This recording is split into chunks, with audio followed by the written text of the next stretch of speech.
the amount 0246 20 8496 0540 710113. Akontuo no what is obi call yes ene call no menya no enura na enya sa call no zo na me adom akodu Canada Trinity Arc Limited Company na yes nyamenka ho adwuma na mobo no ano hye say ye nurse ni lab technician munkeka mom na afeyem fam nko Canada and also UK ABA school no edo ko Canada say degree master PhD diploma na okoba Trinity and edo eko we echi no nyuma ne doso say supermarket adwuma drivers caregivers caretakers mechanics cleaners farmers construction workers bankers office assistant plumber toilet teachers carpenters securities ni nyina no wode obeko bi ema so adan enam yemfa nkopie mu USA UK Canada won so apeso unya Schengen visa no ekura be nkro bebre na atimuru mu nti Schengen state bit say Germany Spain Italy ya do obeko footballers no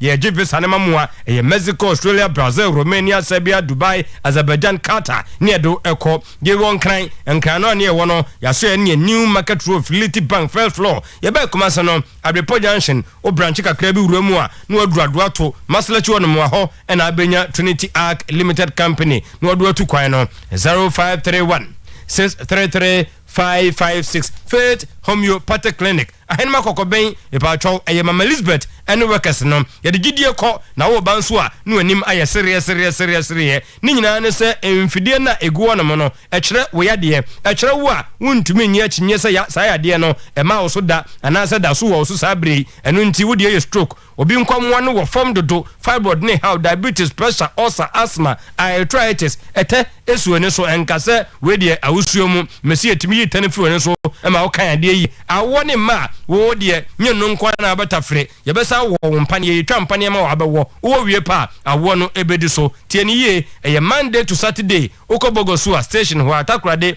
anaji police station kofodua polyclinic junction kuma se de ahenma kokoben asue no ne kasiem eno no eye 0246 728 675 0246 728 675 0556 272 671 0556 272 671 na chese no so ejana so amanyama atumi ayekama ntibomoden sawo no mo behwe bom na de aka nyina no boss player e de beto aso e de amamu ama anyama ayekama ntanopai eye Faith Homeopathic Clinic Trinity Arc Limited Company Police Neadro Dr. Steven Nyako ono so eka ho Lawson Herbal Center edi makotene nyamono ena meka wasam se na next rise kopebi na fei ema efie ho enkwane nenye apondation nko entumemra na bibia enye kamanti yebejai edi asha ball players na fei team no abedie yabeto aso edi amamo ama today sports etimi akronim boss player Tino me da CP anobam so can be fa now so say me say me kotoko ni has na ye ho adwuma ye nkomasa ompese change no say na Facebook na akora bi dem na me so me hu no ka me tweet peten no me ko why you nyema ye wi na mfa bi na wo be shit attention na we this kabia skadi kan we so 100,000 na yin kwabo se nduru de mo ayifo no ko jin comment no ko a wake up no ko je no ba ko team club ba ko as of folk ekope kinfesa a player boss o jin 4 billion has jina 1.5 na large class o has the player no say the edi abo bia no na o me ko player na 4 billion na boss me league ni na man 5 billion na we then na why hu a ya dem ho na gra no mo ka so say ukotoko ne has na o ye na sa den de o present bibia menti mi we no na majaka 2 minutes video ko enyu ade ehu bia anya de ehu bia na mako sebere wo hu sa boss ko hu mo bi we 3 billion na de 2 billion bi kan wa then why kokro bi su ko fadi o mo ye wo ho na hadi no matime that's pa hey Jack now where there Adom amam for say yenye na yan withdraw a headline no because it's not never the matter hagwali so minim sesi ya na ba me asemuni they said I who Rabbi series no And Nazi phone call and munti. And then say dangerous. Mama amenum and then papa no monto rabisi mamu. Na monye numeracy for Nazi 1, Nazi 2. They say Rabbi series no. A book says they would just will be eto. And a teacher for ni busa and a head teacher for busa and one pibia. And yet was somewhat Ubenya numeracy for KG 1 and 2. And Nursery 1, Nursery 2, so your language and literacy. KG 1, KG 2, language and literacy. Creative arts, KG 1, KG 2. Our world and our people. No, a teacher any be correcting me. Or saying our world, our people. Our world and our people. And also and our German and a rabbi for the our world and our people. KG 1, KG 2. Basic writing skills for nursery and also and writing skills for KG 1, writing skills for KG 2. Ojeman publications almost the Rabbi series by almost say general printing, books, pamphlets, handouts, exercise books, calendars, invitation cards, complimentary cards. Nina Rabbi series there why would himself ni book here to Asafo CMB flats just behind former Men's Gold Building. One year your number in your teacher for and the parents and the head teachers. Monfa intro. Namuni Rabbi series nibi 0209712994 0209712994 05303117115 05303117115 0554 674264 0554 674264 nature say yeah kono Ozon's chemist and the Ozon's grab Miss Chanaba yes akoda be die din amane mamia ye na djuma Ozon's grab Miss Chania de man koda ni na grab Miss say Ozon's dia bay yes nkoda from ejiji omuyem enkoda almost say ana ebo na ebo mu subasa akoda say wonyam minor digestive upset the yam na ye be gastric pains ni na no pe Ozon's grab Miss Shabi koda nyina dru eno no afi wom the KV vitamin C and zinc aba and we orange flavor immune support and nutritional food supplement a boil the two nsumu nania no ana akona afi the malaria game changer and on mefa tab and oral suspension no obi anya malaria ni moye den pa momo de mpe mefa tab and oral suspension bi ma no also nso bi oba bi eto adro na mum ogon kran over Freos on 0302 245 334 0302 245 334 Kumasi 03220 22496 03220 22496 Bafo akwaba afi yanye headline that time Joso na and they say they will treat headline idea na there I got a video of Rashford moves of the coming back as the match last week. He created space and everything on the park. By England, they don't like to tell you the truth. I got a video of Rashford moves of the coming back of the match last week. I think I will say editing kakrani money and Crespo should give Ansu Fati away. I think Barcelona should give Ansu Fati another one more season to justify himself. Okay. Man message by NTR Airlines Langsana. I used to Zichenko for Akofasama Ochena debate na mo ye shishi this is the kind of phone you don't watch him Ochena I hear shishi papa cause Casemiro no Rodri now where you almost in channel I'm for saying no it can't be. Oh, you almost in channel what 10 year oh material in the video no I've watched the video we say Ferdinand Kwad say good niti because he was shocked to hear say Zichenko say Partey are saying Casemiro ni Rodri. But discussing Rodri and the way he discussed him, it tells you say he knows him and knows party because ono me nu nyina abo. And I heard your conversation. The also new mabo. I heard your conversation. But Casemiro yeah, Osi Casemiro for you 5 Champions League. Ti want me so onya there. But if he's looking at the one who will sit at the base and get the job done between the three and dictate the pace that he believes is party. I attempt to sort of Mamon fa masamon kono so na do no che osemwa first 10 clubs share 1 million cedis, but social media has rejected it and they say it's penury. Tama almost say Oko Tanzania League nimwa the winner takes $725,000. Say what do we to hear the hu a year there now so form nti the social media they not hold the papa no kakra and so now the clubs are not happy.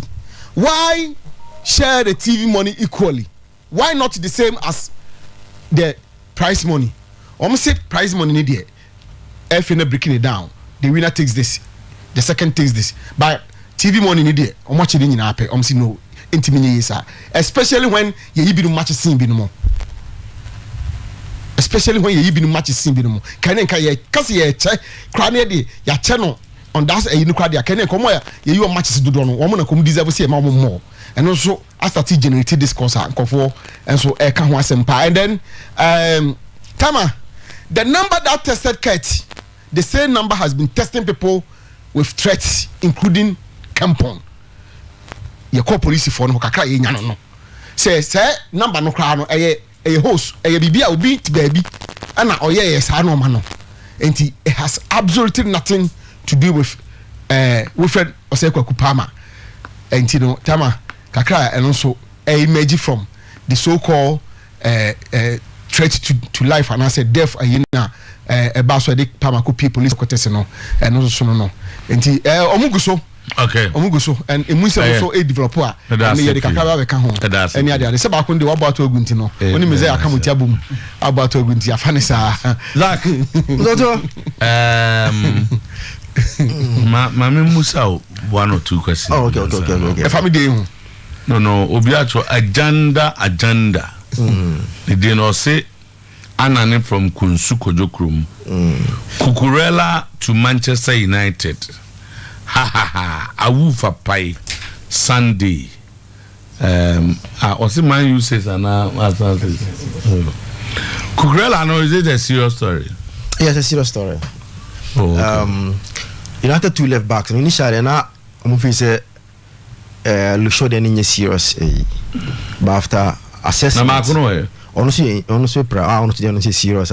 United in even his return date based on at the scanning my ICC and Omunya say Oban and Aswachana. It's just at least Utien Komana, the 2 of them likely to miss first half of the season. And United will be without a recognized first team left back. And Dalo and the last weekend Dalo no and he has been playing there. If 2 players in Yara last in Bono no. The other one Fernandez, that small boy now from the United junior team now also alternate bench last week. And United here cover for Dalo and I say and United make approach for a loan for Cucurella. Okay. The reason why I me can want to be brave. This boy is when you have very good season at Brighton.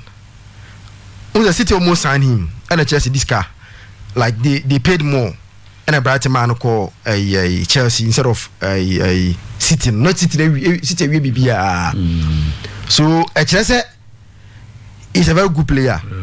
Last season Chelsea had a very bad season and players be have a like became K2 so called João Felix. Even Enzo in the last season. Yeah, Oba. So my careful about Cucurella loan due to United for meantime because we mistake. Now Chelsea interested in the deal. No, they are interested. So if he say like based on almost the boy wants to play. Chelsea, I think it'll be the first time. Chelsea loaning a player to Manchester United. Loaning. Say United are not ready. Football is a song. United are not ready to buy him now because even scanning Pono, these owners will not, they don't give that man to go and buy. Apart from in that Pono, or 2 left backs on them now. So if you buy no more say you have 3 left backs senior players are so they need okay Leon say he said that a loan with obligation to buy and when United go much so you know my and say I know that someone in Tama come to Kirantiani say it depends on coach and so the type because of player born here mami Kukurera you know if ne style of play na and United fan. You understand why even Pep was chasing him. Okay, Kukurela born mama na you know. You say that you know was born on born Bobby. So and this is Kurela that season at Brighton. So Bashan say look at the progressive distance carried. Look at progressive passes 191. Passes into the final third 158. Progressive carries or carry ball like 104. Carries into final third. So until you could passes into the opposition box and then dribbles until you could see that he's that type now. He likes to surge forward. This is in season the last season at Brighton before he joined Chelsea. Chelsea analysis no say we no best based on one that is current. Based on the story now or per se oyen we ni yan. Oh, but Tama, no. Whilst the player is for another club, having an analysis or starting or say on you shoot Chelsea there no because Chelsea generally had a patchy season. The players are no minimum bokrano.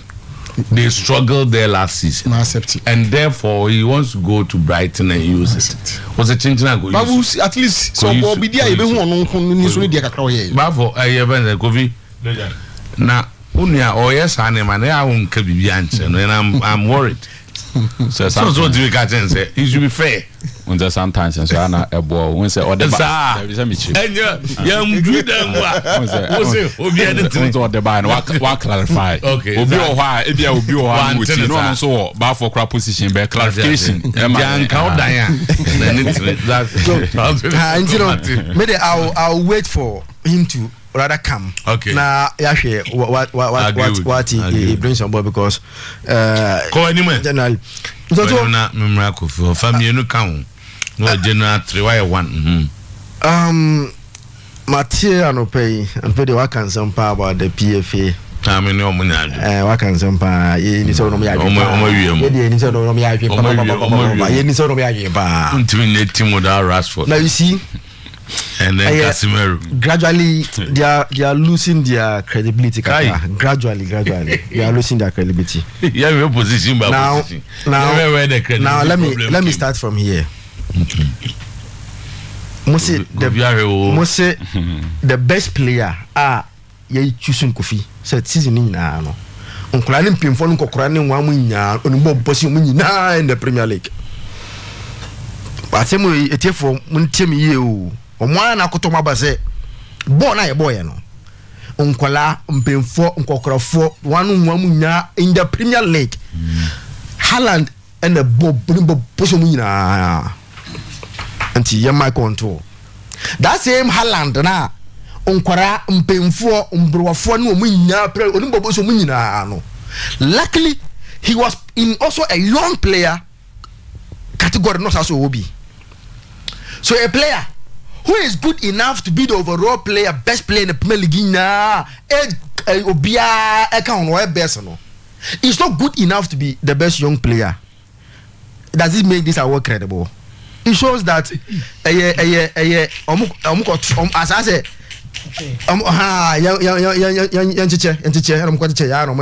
except by force. You find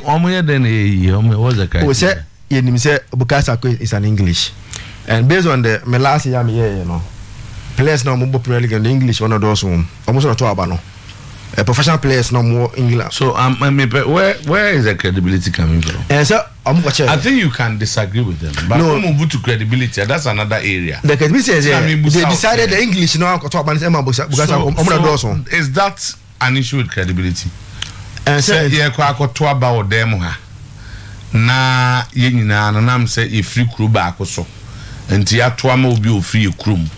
You call that credibility? And I say Oman fan no credit and a to abano to aban because omu crew ninti and to abama so a crew ni and no credit. No credit pass because on this year award. No, but about why democratically approved. Nasa me to abama zakito because me no na ye juma. It's na me to amawa. Are you not aware that is one of the angles of democracy? I vote for you based on what I see and feel, and have the right to vote for you based on anything.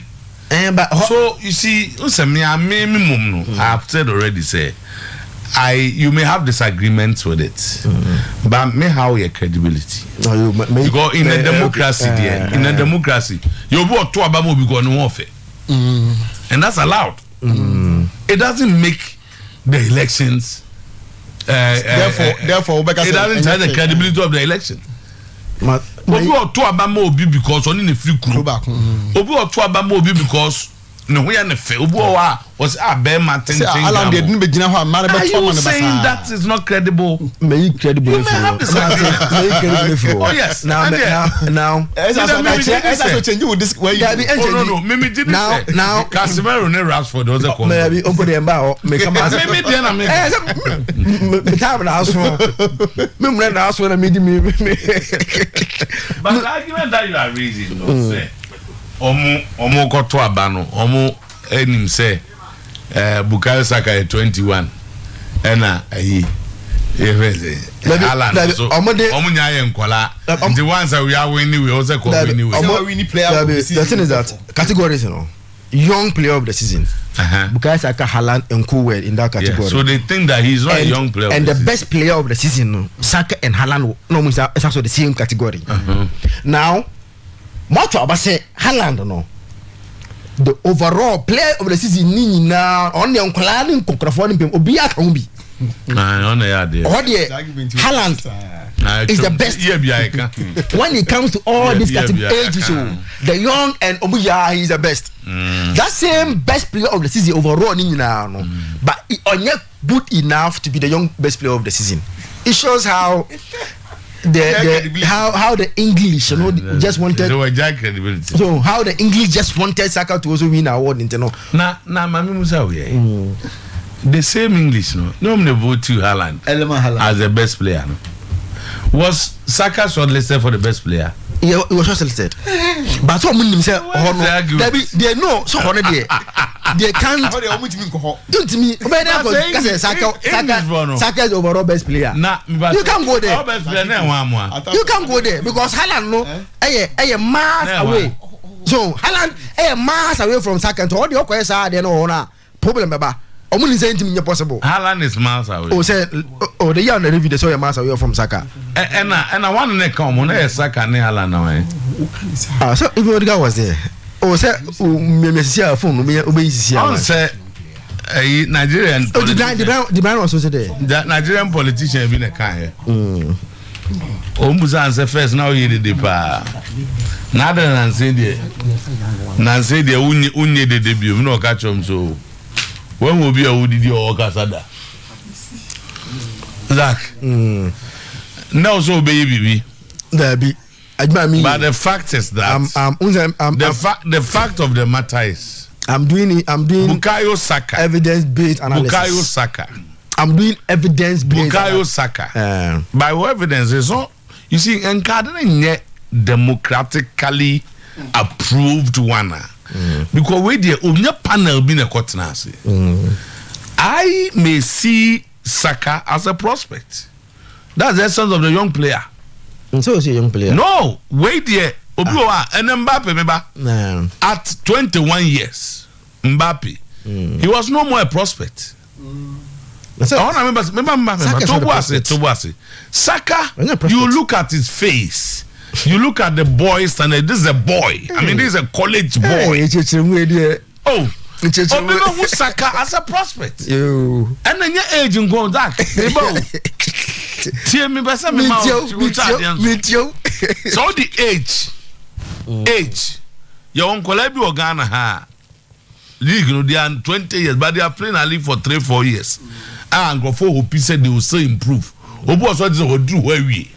So as for Haaland, he is there. Saka, he is here to improve. So young player and best player. Obi abi touch na some you say some we. And then I make it we. Obi abi touch any there, but you know, ati there. Omaya again. Look at what they say. Goalkeeper mo na. Position Manchester player bi e wo. That baby at some go more Manchester. More Manchester. Goalkeeper. What's your moment? Best players. Goalkeeper Aaron Ramsey. Considered Manchester. Considered 43 goals. Same as here 43 goals. The here Manchester. The here. What? So many nom get the here say wow. Then the here had 16 clean sheets. Got the here say wow. Then the here 16 clean sheets. Okay, so when your position Manchester. And you know. Okay. And yet bias voting. How on earth? How John Bagam say Ramsdale no? Omunya consider the same number of goals in the Premier League, but the year bettered his performance by having 16 clean sheets. I'm so more na go. Ramsdale the second. We are talking about individual award. Ramsdale when you Arsenal award. Understand, Captain? When you Arsenal award, understand, but where individual award, your more money. Yeah, boy, me Premier League me who be a man award that ya pam no abontin do. And I also affecting no. Obi pam obi. So now you so wait 1 minute. Asamia Zinchenko go fabi. Unzo kasa born picture na Ferdinand picture no. Sanse mo kan ya. Don't gas and Baba Mas. O kan ya na Ferdinand say akula boy akula. Akula ne no kre. Akula no ache na dwene. So you can't take it away from him. So my media me no me no abobo. Me say yes, you have Casemiro boy nko no bobo and me don't me I play with them. And I'm very comfortable with party. But Rodri and you're comfortable. And the analysis that no but for now can say about Rodri no mpo defeating argument no. Because I say the system sitting no Rodri. Was if you take Rodri out of the city system so it tells you how influential and how important Rodri is. So the symphony orchestra. So Zinchenko's even argument now no oil for Rodri defeat on one analysis now conclusion. So he did analysis of this. Oh no, no, my conclusion. Oh no, yes, so say is so we are planting me the channel. Me the channel. Oh no, my board. Me the channel. Me the over the two na you know. Go. Oh, sir. I was no interesting one. It was an interesting one. So a legend. It was an interesting one. Bukayo Saka, young player of the season. I think we deserve it. We deserve it now. You see, William Saliba so by team of the season. Yeah. Now but that would be most unfair. Obey team of the season without Saliba. Be a bit Saliba don't win, you know. Just say baby, I see on the question. So bet him because coach is Pep Guardiola. And also squad. No, the coach is Pep Guardiola. And we all know how Pep will play. Yeah. So you know the Aki Bekako Bohodi. So Saliba legend. William Saliba ever in team of the season, you know. Let's not forget this is his first season, full season when you're Arsenal. Season now what me bought a full season for team friends at Arsenal in the Premier League. And that first season when you're the full season, you know, we to be part of the team of the season. Legend before that, and I know boy in the French league.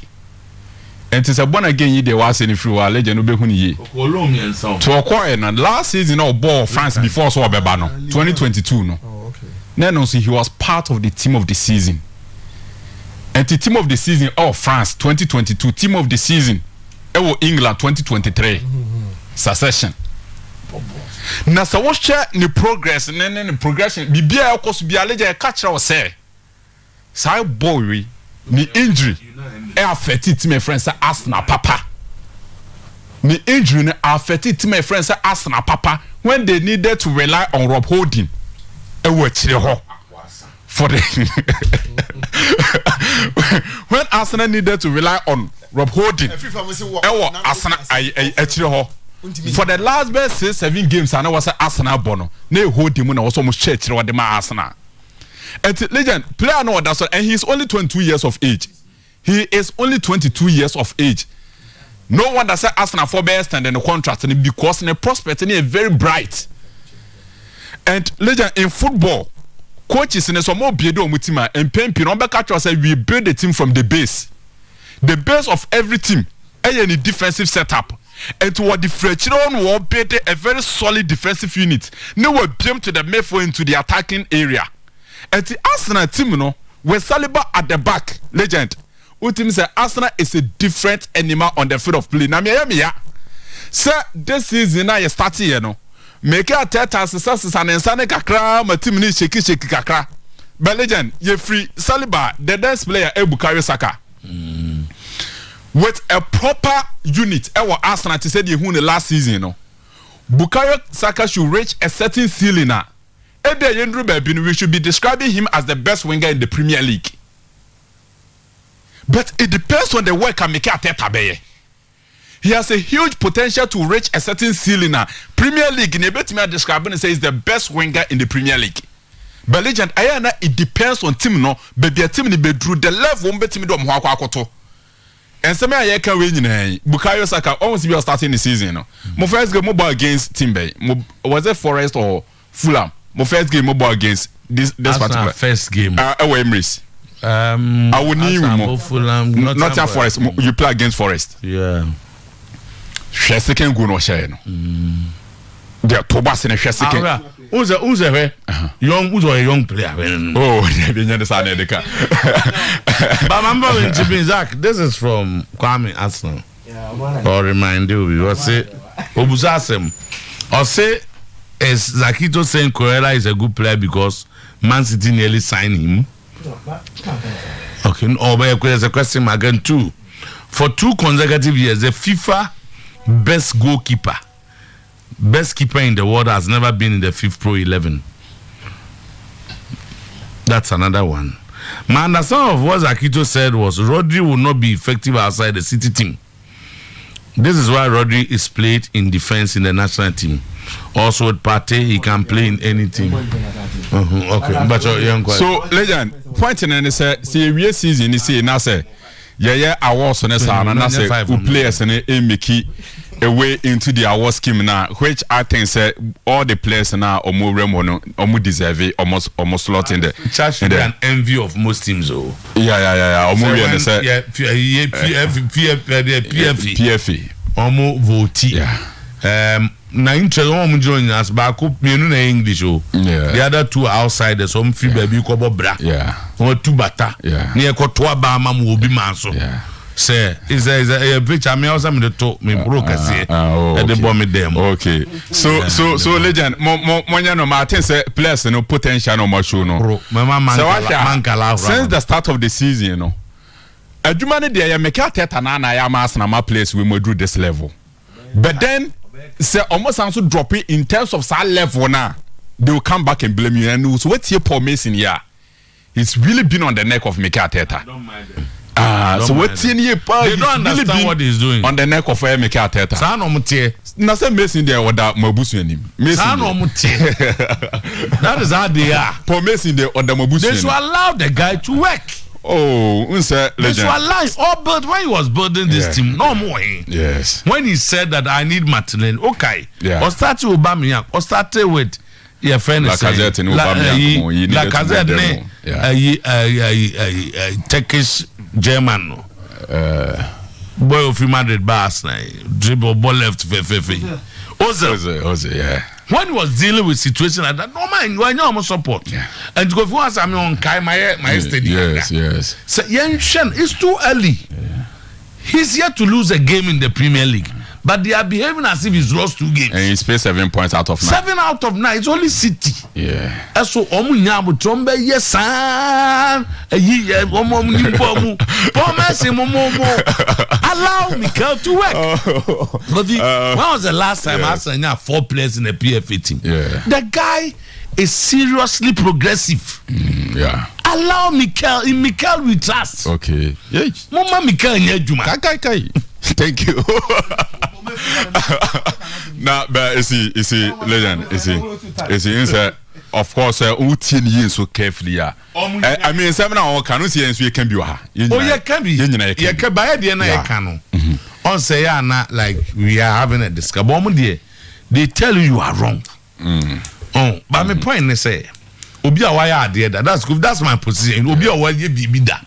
And when I want to criticize.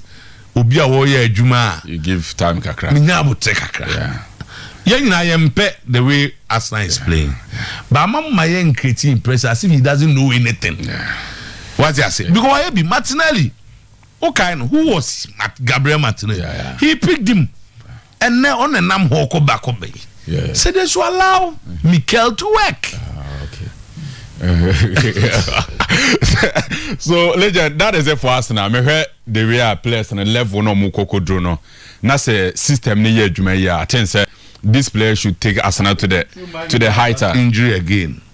Varane is when injury. Out for about 6 weeks. Yeah. Varane is out for about 6 weeks. Sometimes you fool for the coaches oh. Yeah. Why your pre-season with certain players in mind. Or starting season off. And you have to manage the situation. You have to manage the situation. So, and also they do one legend now. Ma go dwell some. I mean, upper hand be over all the other teams, you know. So as you, okay, last season we start here and now Ruben Dias at the bench. You were press out no my. Says Kevin De Bruyne will be out for about 3 to 4 months. He'll be out too. Or more Bonnie be. China team in his role, no, and we're creative folding. In his absence, the last 2 games are FIFA and Abo for Manchester City. Go and watch. So, and to Onono, he's always a step above all the other coaches in the Premier League in terms of quality, in terms of technical know-how. Legend, he's a standout performer as a manager. So, legend, that is it for Arsenal. And I was skimming a course. Of course, Erling Haaland, he deserves it. He deserves it, legend. He deserves it. And no matter what, you know, first season, debut season, every single record be a World Premier League in virtually will break his record, no, SAT new records. And in the process, Manchester City edge Premier League, and also FA Cup, no, and also Champions League. Of course, we are looking at domestic competitions here, but of course, this is a monster affront for Manchester City, and also deserve it. So I was with you. Legend Shara and Kumbi Brave, I think some deserve it. Anna Lukaku, legend. Anra, born again, me Lukaku, or touch it down now. Rome, honor. Italy supporters, their legend, my dear man, you feel. Luka, and they see from no legend, no pijanessa, now supporters in Jinaho, no more channel. This is Lukaku from Inter Milan being linked, Juventus. One kwanku pim Juve oba be pim e wo Roma because Jose Mourinho efa fun frɛ ne ka kyɛ ne sɛ ye de ye ni beje se no be adwuma e wo room so wo be person so ba be boye dia they work together. Yes, Manchester United now relations when they fine pa very it's almost obi healthy relations. Both parties are desperate for each other. Yeah. Now, Lukaku, I want to believe say he has a very, very, very, very strong and tough.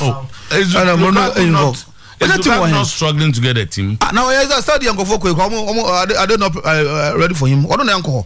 So Saudi Arabia for Saudi. No, football. What's he going to team? No. He's struggling. He's not struggling. I want to do go be there. No, supporters now and so what is it? Is he not struggling? He's not struggling. The guy is a Chelsea player, registered by Chelsea. Last year, Obama Inter CMPO. go back to Chelsea. Chelsea, no, there's no space for you. Oko Juventus. Juventus support the CMPL. And they beam the chance struggle to get. No. I haven't team. Oh, we have not 2 or 3 teams are. They're struggling. That's why I have a problem. If you're a player, but why don't you consider the Saudi Pro League and not Super? Saudi Pro League. Why don't you feel? Why don't you pen Saudi Pro League? Oh, some of the clubs in Saudi. I think Etihad wanted him. And yeah, I think tell us he was linked. But you're sure because no club came to Chelsea for Lukaku. He was linked. They make kind of say Inter no ko boy no. Inter say.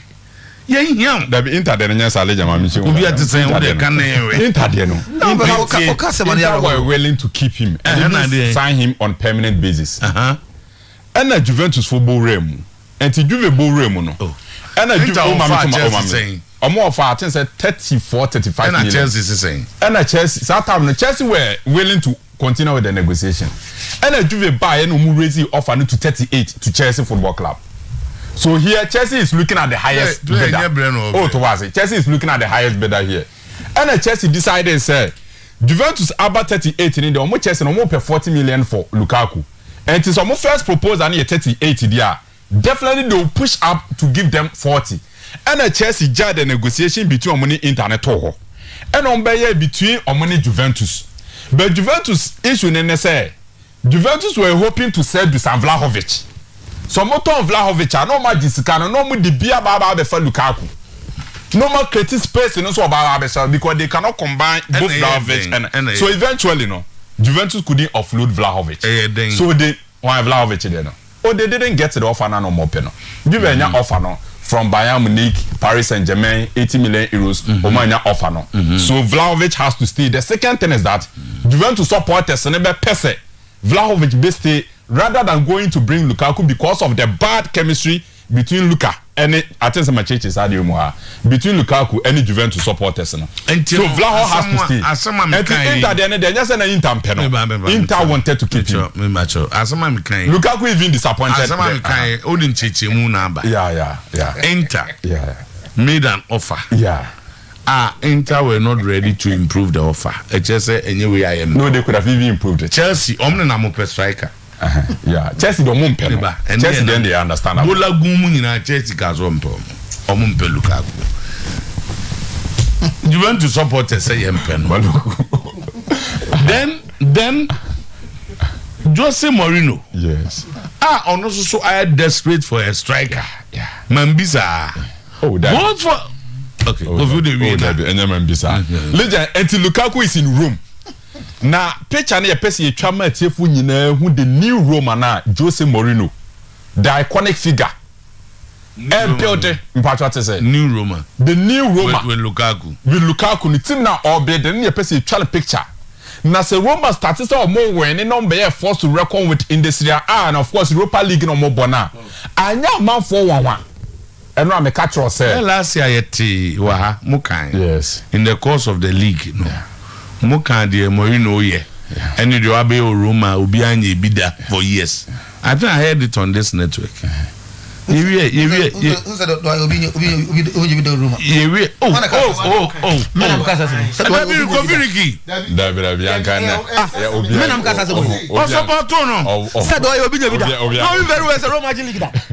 What are you talking about? No. We're talking about what he was doing. Yes, I will say that, but I will say that, but you know because I will say that. Says yes, yes, Mourinho or the team on the back. Do I have to say that? No. Roma Champions League semi-final. No, them kind of say European Championship. Me say, squad na legend. You are talking about a coach now this season. What did Hussein Awa? Every France aba. Hussein Awa. Hussein Awa. We chum 3 years. What the met for picture no. Hussein Awa na. Munti yeah mamos team na o build no. Season bia na ebo. Na you referring to the season. No more status on mobile na. The Roma be na man nya won. Hussein Awa legend. Aba Roma. Renato Sanchez. Aba Roma midfielder. Renato Sanchez. Leandro Paredes. Aba Roma from Juve back to Roma. Then Wakako for Lukaku. Abeka Dybala and Tammy Abraham. Legend Italian Serrano Mobo. You don't get a lot of teams or more the depth in me for the net attack now. And that because we are talking about Inter Milan or Champions League final. Who wanted to keep Lukaku? Who wanted to keep Lukaku? No one paid Lukaku or Inter Milan. He was second choice striker. Mami Chichi. No, no manai obo. Mami Chichi. Yeah, but poor na Lukaku. Mami Chichi. Yeah, maybe. Mami Chichi. Was starting season. I say season where with your program there to Hamana or say pre-season kramo so nyebi. And he on starting season no. Obeni kakran before he comes. Of course, Dzeko was playing. But the point is that say Inter Milan a movie Edin Dzeko. Was it Galatasaray or Fenerbahce or Turkey? Now so almost creating space for Lukaku because Lukaku about Momaji the Italian Serie A last 2 seasons. And it's one person who maintaining it tells you the kind of striker Lukaku here. And legend one sign. And to Lukaku with Dybala, maybe point I mean say Lukaku with Dybala and Tammy Abraham. Imagine Dybala playing behind these forwards. Now Renato Sanchez, form. I go Renato Sanchez ben okay. Renato Sanchez. Oh, Portuguese yeah. The midfielder Oba Bayern Munich. Wa mo bia Bayern for man ko ye ya ko na Portuguese national team woman wa be. No. Who say you are not being fair? I'm sure why you are not. That guy is an average. Let me tell you why you are not being fair. Martin Odegaard or Real Madrid and Craig Omo Mane Mbobo Ibi. Oba Arsenal today is the captain of Arsenal. Or Real Madrid Omo Mane or Real Madrid Omo Mane Mbobo. It is a Renato Sanchez or Real Madrid. Maybe we are talking about Bayern Munich or Madrid. Here we are talking about Bayern Munich. Renato Sanchez. Okay, so when he left Real Madrid and came to Arsenal, Madrid didn't call loan. I think Ross said that he was playing. Yes. Renato Sanchez. If you so free Bayern, Moran anti, I am fine. Would I check it? So the man can say, yeah, Mourinho be based on their budget. He's doing well. But yet, he would see oh, the legend. Me say, squad now one Sambono. Squad now Sambono. Legend. Me say, I have a lot of trust in the squad. Sanchez, Awa, Pellegrini, Brian Cristante, legend. Dybala, Tammy Abraham, Lukaku squad way. It's only Fulham, Fulham. Now say you Premier should be a king. Now Italians here they are big Napoli on team and Bowie, Inter Milan on team Juve, on team AC Milan. Atlanta Mondua, you already bear 8 now, Odina, and yes, squad beer. Kate, Odumono asemana. Oh, Debbie. Ana of Asnana or someone you just say, what else was I doing to him? Oh, Tnas, of course. The same one, no, in the Premier League. Oh, no, now I know I'm going to Champions League final, Mammy, and not Champions League. I know you're a bully. I league, no, I bet them. I bet I'm here in the 3 times. League up by in the 3 times. I 4 and 3. 4 times you were sacked in the league. 2 times at Chelsea. Tottenham Hotspur, Manchester United. Which is a high. But he's still a big boy. He's still a big man in the system. Last season, he's still a big man in the industry. Don't talk about it. I say Predator top 4. Italians. Yeah, Oti. Oh, teacher new Sewanyako. Also Predator top 4 man. Top 4. With what you just told us. We are not fear. What you said, sarcastic and you go on over here. No, also impressed with. But of course, to top 4. Napoli will be there. Juve will be there. Inter will be there. Milan will be there. I'm Fafo. On the face value, I'm Fafo. On back value, great. That's the answer. So, like I was saying, you know, remember fear. And now where also where we touch the top 4. In the course of the season now, at least when matches about 10 games are played. But me I bet coaches are some after 3 matches. If you don't the over in the course. I know decided this time I called on the matches. Okay. So bref. Yes, me bref now. Surprise package bebe my be or no. Me bref. Emma. It seems like our GFA is trying to do something. But what I said the omo ye no. E so ani and I say Mugubia, Mr. to end anymore. But as far as we are concerned, I think it's better than a bit of an improvement. For example, the 2020 league, House of Folk won. They had 250,000 Ghana cedis. Kotoko, 2021-22, they had 250,000 Ghana cedis. Mediama won 2022-23. They had 300,000 Ghana cedis. Odoko last year, I said 3 billion. And no, at the launch, the president made us believe, said this time around, Mr. Two, the winner is going to get 500,000. So the bar in standard that Ghana sikamu cedis and Kabaka say any bad, but converted to dollar. International at the now other teams countries will be at the more yet they know be Tanzania than things now less than $50,000. But I want to believe we say okay, Captain, me some question but ask you add it to your analysis. On which basis now should we be happy or sad with Saudi way? You see, na league. Yeah. So me who omo buofu and omo ni agina I find it difficult to understand because sikani saying that is where so which percentage of that money and I go to the winner any day my I think that should be the discussion. That's it. And yet say I see obi 500,000 obi minimum say every club will spend more than this within the season. Yeah. So for me the big question we should try to find answers to say sika saying any you must see and which people even decided this. Yeah. League, what was our input? Are we aware of how much our league is generating? Your league, you know, sika saying from sponsors and all the sources of revenue generation within the league. So I think that should be the question because so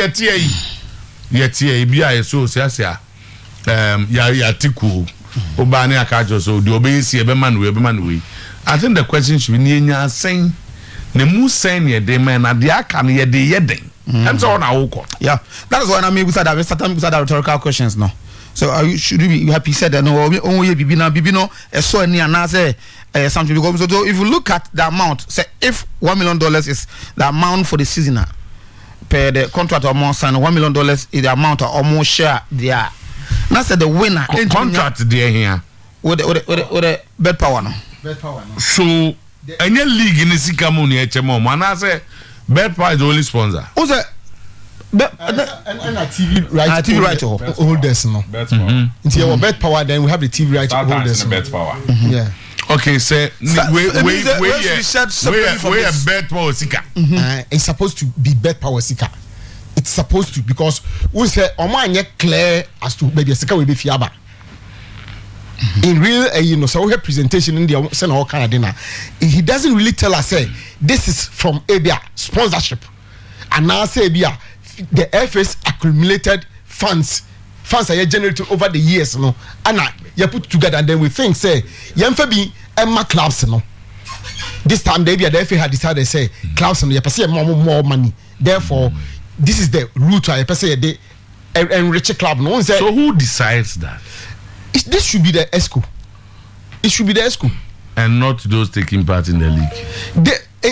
See as I said yeah anya afira nom say boss league we no and there's some postpone so muntimi so muntimi o ma candidate so muntimi okay so the 4-year promise back kran ho but my whole instances are under question the cheap person na you want TV money me fa say the headline sponsors guy you chema o mo now when it comes to the TV amount so clubs are getting separately from the headline sponsor. So my argument here and I think that the analysis I'm doing here has to do with the bet power amount not as scared that's as a sponsor here with me for TV they no Emma Meka home.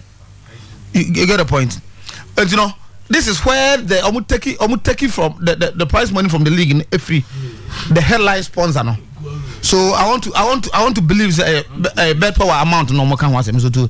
That's what I make us say if that 1 million I've heard arguments say it's an improvement over the Omanya. Of course, because the last one, the last one we receive here Bediama.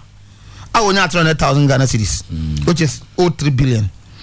And you know, and there is a 5 for Mr. Tomana only mathematics, make my mom the percentage of your incrementer or the ama. But what does that signify? What does anything good? It's where me once I'm say, so converting to dollar there, Mr. Two. So dollar there, now say less than the winner is taking less than $50,000, 40 something thousand. You see the point? That's where my problem. Yeah, now, I never almost a day by a bin see that and say some amount we. So this time from 1st to 10th, we will be rewarded per your position. And what I can't say bin see that. That I don't remember. That I don't remember. We're beneficiary of this first year in NBA. They had that money. Which year? 2011. Okay. 2011. I'm surprised that one guy's walking face and so there's nothing wrong with that. So, okay, what's wrong with that? So how many times? And okay, no. How many times? I don't see. Maybe I don't remember. And okay, I've been telling you. So what's the meaning of that? So it's an important. So okay, I'm challenging. Okay. So are you not telling me that this is a good thing? Challenge a busy that. This is a good thing. Why not? Me challenge you. Okay, I'm saying challenge you. Okay, I'm my judge. It is a busy that. Must have some economic. I said, well, 3 times or 2. Me, I say this. Say, if this can continue, is a good thing. But then I expect the clubs, no, ever say enjoy the TV money, no. Outside that bed power, because this is supposed to be the bed power amount. And so to NC but we are making a bit of an improvement. They say, even though not that significant to me, but Ghana, you will take it like that. The club that will represent Ghana in Africa is also going to be rewarded. In the first stage, you are getting $35,000. In the second stage, you are getting $35,000. Enquire is $70,000. Oh, converter is even more than the prize money on the league. So you add it to the first 10 kakra umbetwanyano. Maybe if you say the sponsorship in anka clubs no, they have to sit down with the FA. Now there's some never be wa. Mizoto, every umbetumi clear their film. And my clubs are much better. That's a more amount than the almost receiving. But it looks like say we are not journalists. We are crying more than the clubs are more benefiting. No, they are okay with that. They are not complaining. So what is the meaning of that? You don't have any clubs. Where did the club need to have a discussion? Oh no, what I say and I see you want to discuss it. You are crying. You are not crying. You sit here every day to have a discussion of what goes on. No, they don't sit every day to have this discussion. I look at my colleagues. So if you want to discuss it, don't say anybody is crying. No, I look at my colleagues and the way and the Premier League is once a club will be Kabida. Club Yantina hand is PFA. What's the club be discussing? What award? Are we crying more than them? Award no. Aye. Said we are best friends and say it different for your no, we discuss it. We are talking about Sikasem. Manchester United. What is Omar Babekase voting here by us? No, I'm saying that's the job we do. Remember, whether say Sikasem, whether say Sikasem or whatever, what we do every day. I the chair can say as someone I see Ghana sports when you are better than Yaka. And this all banana can say you are crying more than the club because they don't have even the channels to be discussing this every day. Clubs it's not done to Omunkano. Obozo to say Omunya but if our clubs really our clubs are really complaining it's captain. Say don't let it go. There are a lot of things that go on within football that we don't hear. You may even not know their input. They meet every day, they have meetings. Some express their opinions. So the facts are one thing and just say everybody is happy or not happy with it. And what I feel is I think it's the FNO AABB. But the only enough to me. If you go to the clubs now, even on their platform, some are very happy, some are not. Yes. Such a reality. So I think I say you are crying more than Obi. But the percentage of money. So what is the percentage? I know percentage. I didn't know Juma and they announced say most of the clubs are happy with that. That's why I made draw money. The actual percentage but I want to believe say when this is the decision of the executive council of the GFA. To see a TA, you have to go for Abamomko Parliament. What they decide is what they give us. And I just said the executive council is so much in tune. This is what the embassy is seeing. Okay, and the clubs are okay with that. Whether you're okay or not, that is the decision of the executive council. So you are imposing on them. Is that why you are? And then we impose you. Executive council for any shemu, omni president ni shemu. Yeah. No matter for kwanya ombe faswa benefit. That's why 4 years we mkoto aba.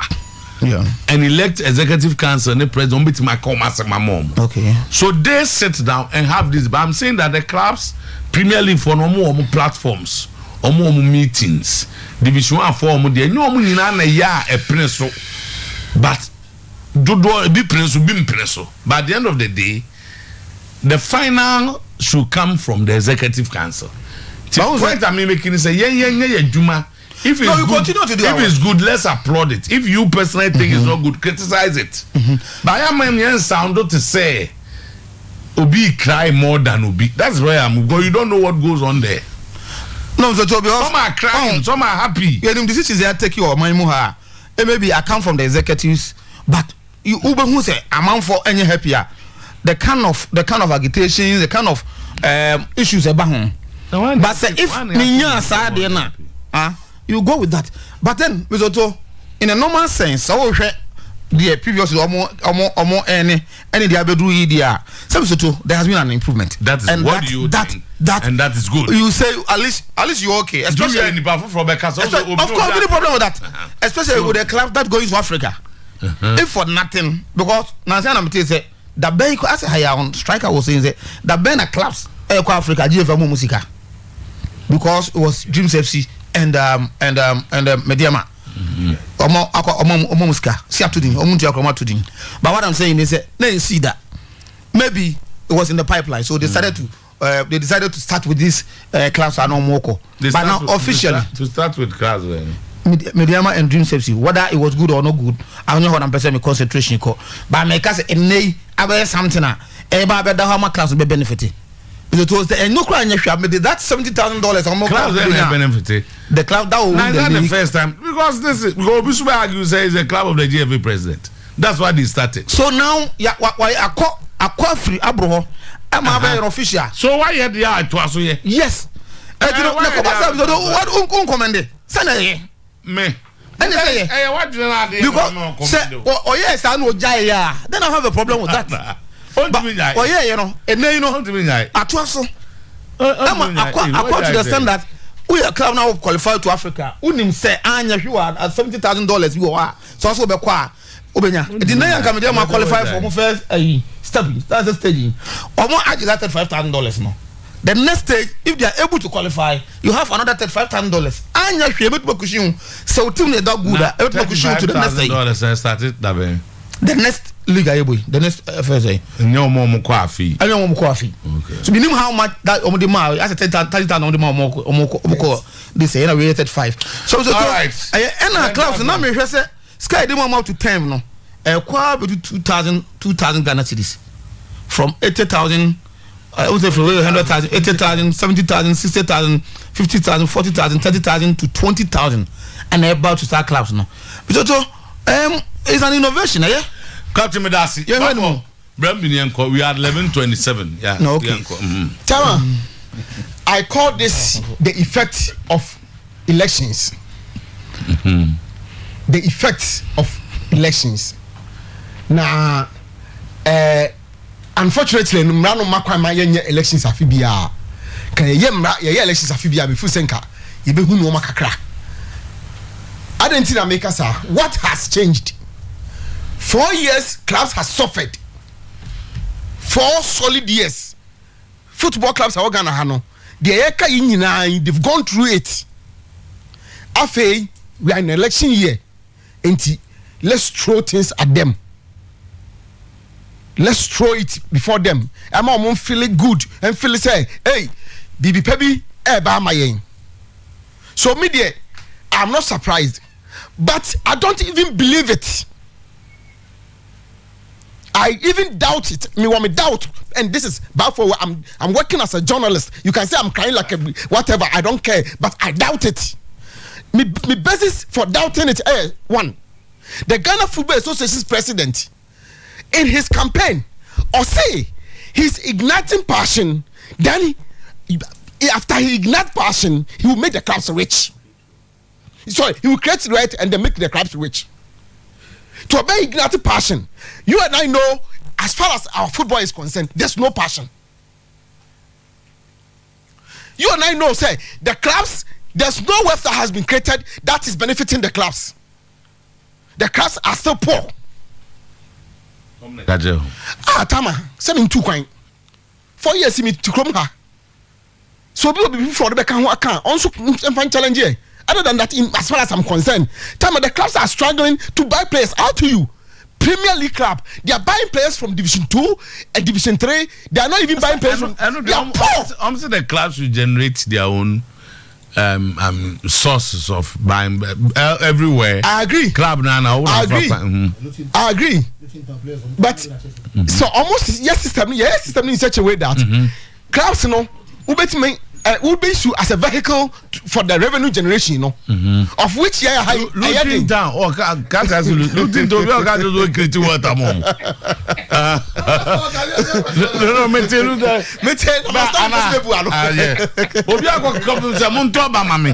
Now I will ignite passion and create wealth. That's something that we will discuss. Teams in top players. Of course. Anna. Tama.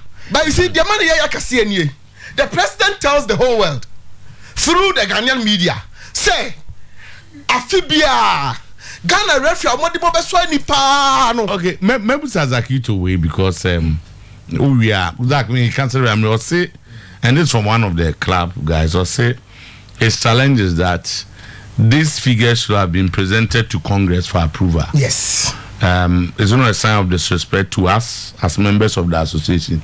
And you know, I say, and you must say, a Congress as him, and I say, and say, me because minim say, I won a football, or why the other way, Tiwa ball as I in terms of 2 plate, and the chief executive for 1 day.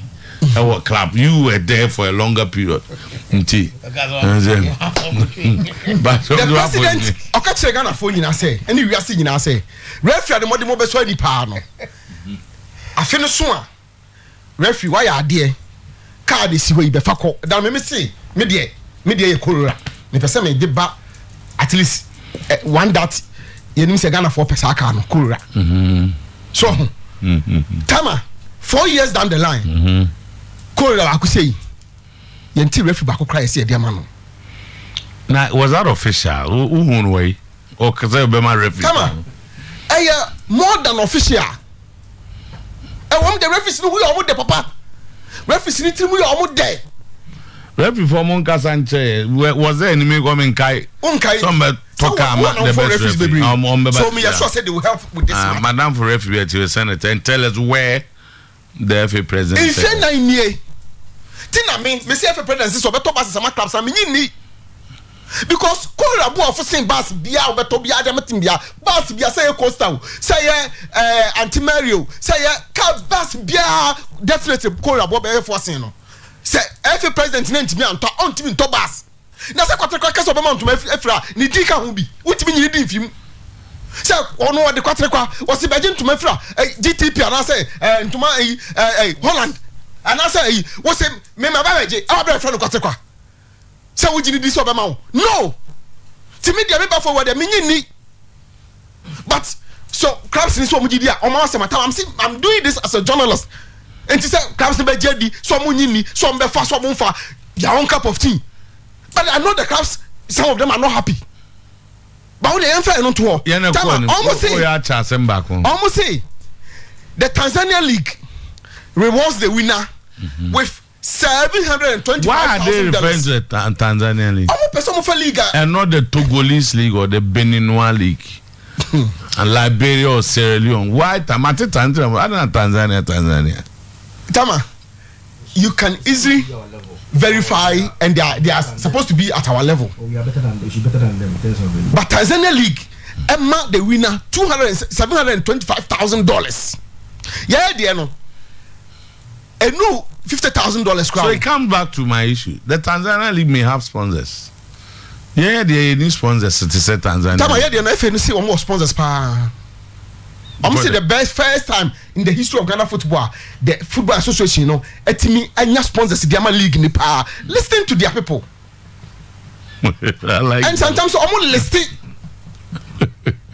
Until nobody can make the sponsorship argument.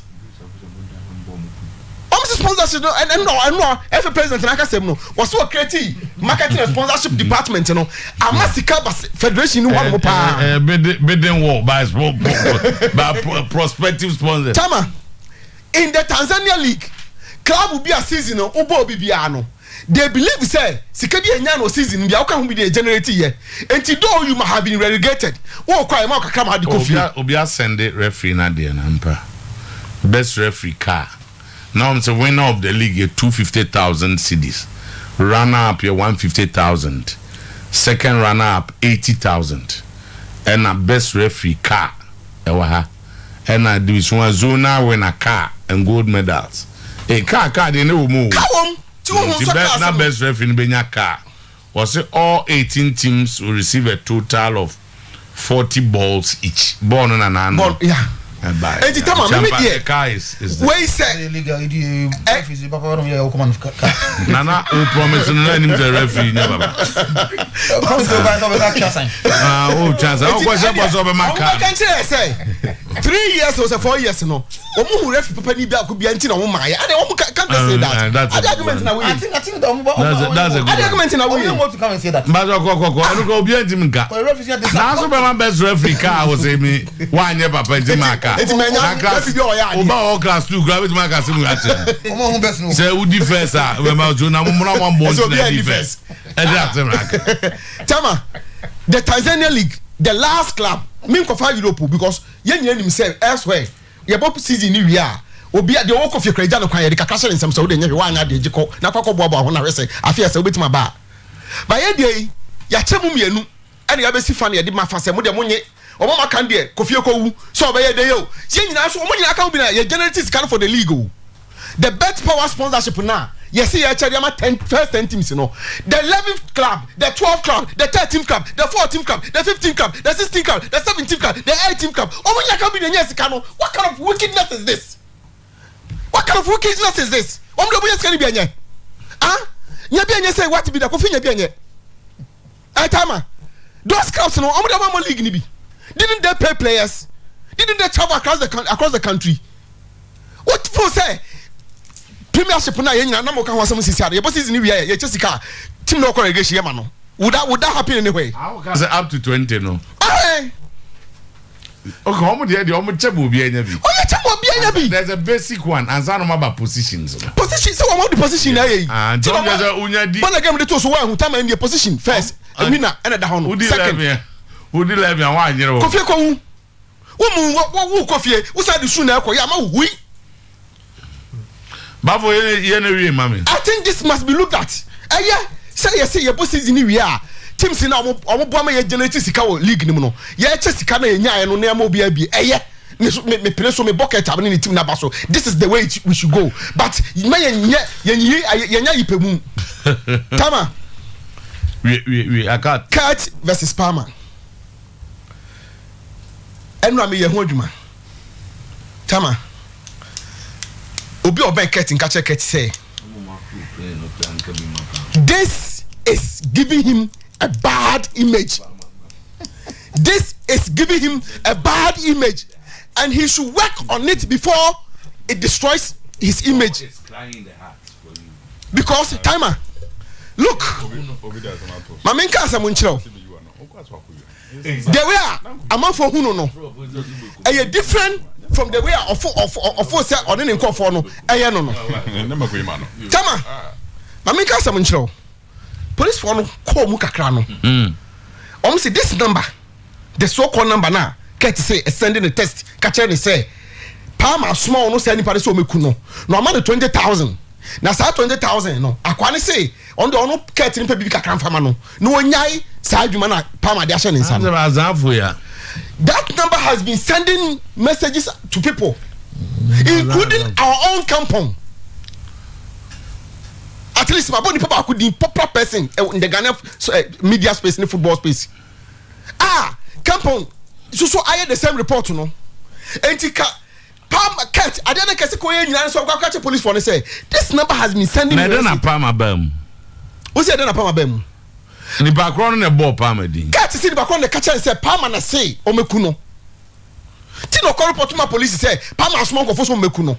There be a report to say Obia threatened him and he mentioned this name. But only one can say. Sir. There be only one can say. Or say Palma. Akwani say Palma si Omekuno. Ti Palma smoke so Omekuno. So that was his report. Ti omukwa no. That president, former president, a lawyer to Kurt, Palma. Police for no questions. Say, okay, in Kurt say, who is this person? Number now say was after or no. Where is the number? Yes, number no cross say gon kai number no. I don't know who's the number no. That no, say on the panel a different number test here, then on the different number free. So they want to collaborate. The person called.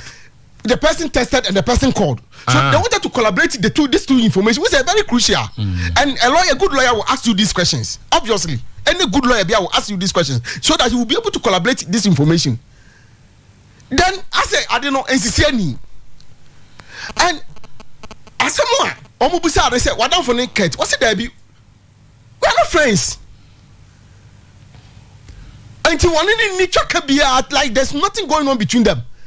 Oh no, what's the baby? Ni home for no kakra. Oh, they are not doing what you answer or fight so be regaining health back. Ain't ni team call relegation ya demoted team no. Akopa the baby atena on kasa ye on complain ye. Omo Tamayu division 2 they say. See at 10 points sir. You at 10 points sir.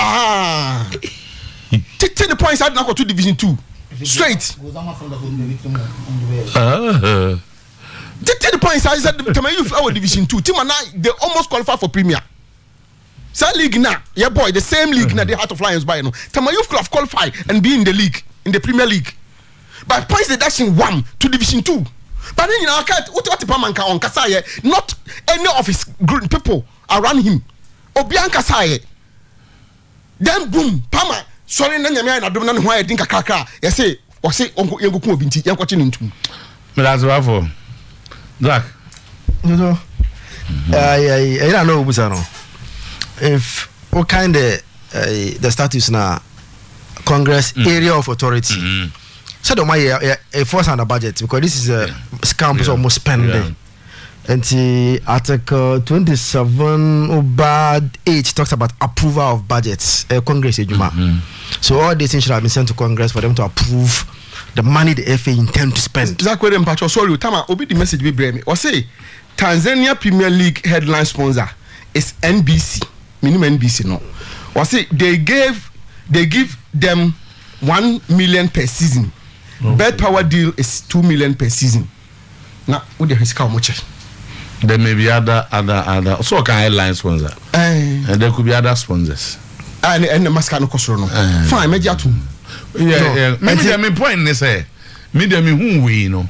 My first point is that she can saying our mom is saying. What is that? Because yes, saying our mom is saying. For me, the how much I give you blaster for the account. You know, yes, saying at the end, you're saying I would tell me the saying. So, sanity, that young quite enough. Into sanity. Now, it was a calm approval. Yeah. But not the score power. And so almost a moment that power is score power. Sometimes you understand so much. Now, you see, Oshe. The echoes in one. It's all about I can promise, so can promise. Yes, boss.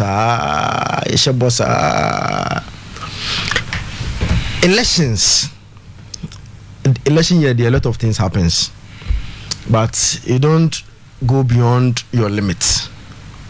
And another weekend, say asma dey obi send ma we mpo me da asena ma born again to about so last season omo ya ho graphics na omo ya no bon omo ka say team bi antin ka bo fa qualify nke bo omo ka o that was the promise in so zonal winner and tinka bo fa kwa Heart of Lions and one be qualify no nations yeah obi abenya ka na so bia enya ka. This is the promise the FA promised last year. Say obomo bi aka. Where is the car to Bofakwa?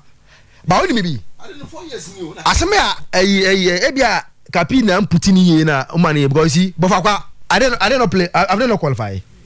Omabowa. Because you were told say play the league, when you qualify I will give you a car. Today Bofakwa have turned to pressing of the FA and they are ding Nexus FC another pressing guy. Oh my ding Heart of Lions the owner of the team ESCO member into my DNT 3 clubs are qualified by Premier no. Virtually they are part of that friends of the association. A big promise like this every president here no. He hasn't fulfilled it. Oh my ding.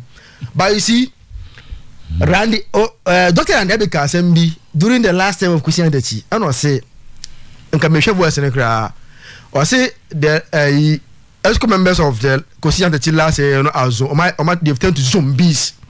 Well, Dr. Andiabi, I'm quoting him or not then these are zombies raised to the power 5. Now, this association with this current ESCO no zombies raised to the power 5 because they have clearly shown say they are worse than how Randy described the last Christianity ESCO members. Now Randy describe you sat after making this promise. Then clubs when you now make with share ama the same person promising you say me better buses car ne boy saying bus ne boy saying someone who couldn't buy a normal Corolla, just a normal Corolla bus some dey check promise am here me dey my teams and the freeze want me anye then he comes back to you say I'm buying buses for you. Then this club administrators how you understand? So it tells you the kind of football we are doing in this country and how let's say as a diagro and yama paying for being any opportunity to take zombies was said by Akujo Fiano no Randy Abbey. Oh Randy Kabio, the defense, you know. To us, we are the album checking. Obi, I say, could you find the cars? I'm not trying. No, Randy, I was some part. He made a young interview. I was some part. No, Eti, sir, Nipaya side you when you now we. So, Nipaya side you when you now we. Now, oh, he comes back to promise you all this thing. No more jibomwa. Mubomu say na mu here. Just say the direction that our football is going. Sika ya church nyina so too. I've listened to arguments. Has kotoko TV right sika. Me nko obi me ko ya kan because say in a normal you know say na say ya no. Obia the whole season e show the match 5 e be bon do 5 here 3 e be put there 2 tese kotoko na house na be ko no kromo and as so oba kotoko away any house away any e be chair the match and in the season no maximum 4 matches kotoko has home kotoko has away that is all no any teams we jepe but they are comfortable. They are very comfortable, and you know, I say they are very okay. Taskano and for more they are very okay. After all, a board member of House of Folk, I could put a flag at the president sweat or put a flag or has flag. Everyone more insulting. Any do this in cannot palm office about the move. Say you're also has flag or the prepare for president sweat. The same team can say about Kukotoko. Have endorsed the president so they don't talk. Okay, we should because clearly no really I say promise and honor about promise and they are very okay with it. Okay. The one say a lot of things to do. So in the first place, I think increment in a buy with respect to price package of the Mama Virus class. Baby it was a very good one. They can do better, but some market here 1 city and now they're changing 2 cities back on one. I think that there has been improvement and that it is a good step, and we have to applaud the FA and then normal about 60% increments from 300,000 Ghana cedis to 500,000 Ghana cedis. About 60% increment. So that is a good one. Say yet me raise bar no much me raise price package money no. More getting close to $50,000 enti omo kon kakra going forward no me sure say e bedru ba bi ni bit me talking about $100,000 no mo kikako. The second 10 NSO mobema first to 10 omo nyina ombemo mbibi say na naza kito can be the last time I practiced radio was way back 2011 it means that I could die in trying to rejuvenate or trying to bring that 10 back, legend almost answer from 1st to 10th. If you are going for the number spread in the next few years, now I'm moving from Abia 1st to Abia 18th class now airborne. So the two changes and answer directions now legend Eba and Rano. It's a very good one. What is left? And then I say the question you were asking. It drew when football people have the opportunity to sit during Congress to ask questions when they present agenda to them 2 weeks before the meeting and answer Congress now, they should be writing to demand them for some of the questions you are asking.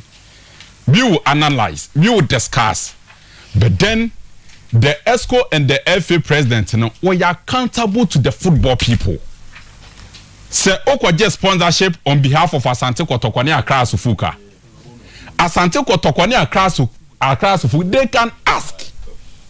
Send a buy and send our demame because you took the money or you took the sponsorship on behalf of Memi Asante Kotoko and the Memi Accra Sufuku. So knowing the amount of money or Matimia Reki, no more say indeed they have been fairly compensated, Legend, a Jumana was a clubs and a Kokoye when they get the opportunity. Me, if we say a call work up by my number one issue has been said. Then in Nipa 7 $700,000 na club or Beji Ghana Premier League enya $26,000. But when you go into it, you ask yourself this question, say, when the clubs get the opportunity to ask questions and try to open discussion and let you me football and grow and develop here, do they ask the questions we ask here? And me, some FA president, one thing I'll bet me aye. Because I didn't know about 2 years, $100,000 here, co work up here, $100,000. Question and take time net and I'm some buy Musuma to nothing has changed. But who bet me influences are there? The executive committee members of Ghana Football Association bet me I can say the Premier League and Ghana Football now ye supervisor. At the end of the season, the winner takes $26,000. There is no need for 7 people to share $700,000. And the whole bet me be chem. Then the football people and the it's people. Not their money. It's not their money. And your money are buying some. They present a budget to government. Yes, me. Say you have a club. Say you don't need. Let the me opportunity. One day I'll go into it. Reason why I know sometimes me country every president say they should go to the government, see for their support for Ghana Premier League. It's a full topic. One day I'll discuss it. So I'm saying that World Cup, you present your budget to government. Yeah. And it's not for the clubs to determine how much is given to a committee member. Yes. Yes. And I do product, no? Yeah. And I go paba. Yeah. So what I say is the services at hand. Yeah. So World Cup money, the almost seems so. Yeah. So legend, but one day I will discuss. So going forward, I think say getting $500,000 for the winner or more Kenya now from 1 to 10, of course. So it's 500,000 of what is the denominator of what? Of what? I think that's what we should be asking. I said a medical of what? And a medical and a medical. I discussed. Say if this is the amount of money, and they really cannot know me know you. No, yeah, that is what they should know. I said that's what I'm telling the cast, and they say, one opportunity now. They have to ask. Omuni send you more agenda 2 weeks before Congress. Now say we is not a Congress thing. There be no Congress thing. I'm saying say all these things, Omo bet me akobisa questions. House your input at Congress is what is given to you. Or what is given to you. So and if this is not given Congress, to you, are you not given the opportunity? Say if you have any other issue, you can write. If you have any other issue, if you have any other issue, a issue a paper no so and now say any other. So if something hasn't come out, to say we, how do you discuss? Okay, so it is a nice platform now. So this one, going forward, because about how many years? This is the 4th year. But say you are my price package money back you did they raise questions about it? No. And I'm saying it's going forward, 2 weeks in this document and bro Congress document say scrutinize it, look into it. Never will comment, but now what any other issues are right for us to discuss at Congress, And something called house money the common we inform Oyerepa Sometymer. And today we have to write and query when I was on your a class now. Because you take sponsorship on behalf of the class. But legend, the point is that from 300,000 Ghana cedis price package to 500,000 Ghana cedis, it's an improvement, about 60% increment there. Legend, there has been an improvement. There can send a buyer, no send a buyer there. Kapia class and also Mkubisa say, "Yenya say, and I'm only saying." It's legend. Also, say improvement that is over what? Is there a new sponsor? My improvement is over. Is over the Omunya and the last one. So the denominator is very important. And I'm saying also class in Mkubisa have answered both questions. The class you go and ask. Okay, this one is feasible for me to see. Yeah, man, 300. Yeah, man, 500. The improvement is there. They can say they are out of it. Legend. The class would have to go and demand. Now, if you don't go to Congress, you are not a congressman. How would you know? If you are not a football person and you don't represent at Congress, this was not discussed at Congress. And I'm going forward. Open your opportunity. They should ask because last Mebo, Adriana Stars, media manager, mom said $300,000. Omo busa question, Omo call Congress, we know Kumasi KNUS. Did they ask? Did they raise it? They didn't raise it. Kotokwena 250, they didn't ask anything. So it's a class opportunity to be at the Congress. Ebucha for me tell you, football na you know. And meant for the football people. I'm going to take a decision. I'm going to talk about. I'm going to mom Congress document to scrutinize and ask questions. Until omuno football people for about 120 people no. Omuno opportunity to call Congress no mumbusa these questions sir. It makes it difficult for any other person to cause change, to make a change over there. It doesn't make it difficult. It makes it difficult. It is for journalists to investigate. We have always been investigating, always been analyzing, always been discussing. But let me tell you, and I can say, it is for football people for the honor. It is for journalists to. My understanding of the work of a journalist is also to investigate, which we always do. Come out, you are talking about the obvious, which we always do, which we always know. But it comes back to the fact, sir. It comes back to the fact, sir. Voice for the voiceless. Exactly. So yes, it's good for them to ask. But there are some journalists who can conduct investigations and come out with findings.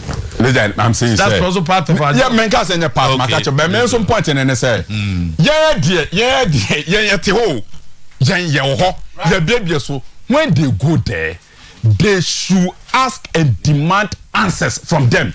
Because too bad this year the CEO. So legend, that is it. I see if I can hardly go through this. Sorry, we may have to make it up to you. Siasia the time ni na ne memfa asidama kunlu Ghana Limited. Romu menshia ahemboano womo ben traffic lights no na opposite number 0244275429. Migoswa ka Happy Fountain for asem chonam say woman at the Zap Orange drink no no afi Zap Cola, Zap Lemon, Vigor Energy drink, and afi Vigor Vigor Energy na ko Rua water. Ni nyina by Happy Fountain. What Daban Hilltop. But you're from 0561324444. 0561354444. Nadia, open drink and no more. Now what you see the right one. Promasidor. Yeah, ka Vital Rich Milk because carbell for the fufraba. Sikaka krebi na wunya binte ukoko. Any utine Tom Brown ni adina na dia gum. Onga de ebema is stew. Any enkwan nyina ye de. The sweetness ewo onga muno. Ye adutwa mom de yumbita ba. Kwada bia wanya more than 6 months biano. Manu yumbita nom nam say 3 types wheat, rice and maize sanity. Wafata from ba classic ointment of ata yen kamfuma wo mu de soup no. E dware nom de ointment so asra foot rot, pimples ne dandruff. And then ye keke ho pure eba and the by 0544791600 abisi sickle cell and now say prostate diseases ulcer gonorrhea ne ade nyina ohwe say the abedi abeka penis enlargement was so better to wash your bema wagina ye pa no tano so apatrapa obe apatrapa junction iniquity kura no enlargement timeboa 0243345392 ye dey see ya nyame boa ye be share 330 on highway over that from ball kasi ebomre na so Oyerepa FM munye yade kasi ba we na munye wi asinyi na bramo muntio wano o pansabio munya so na muntie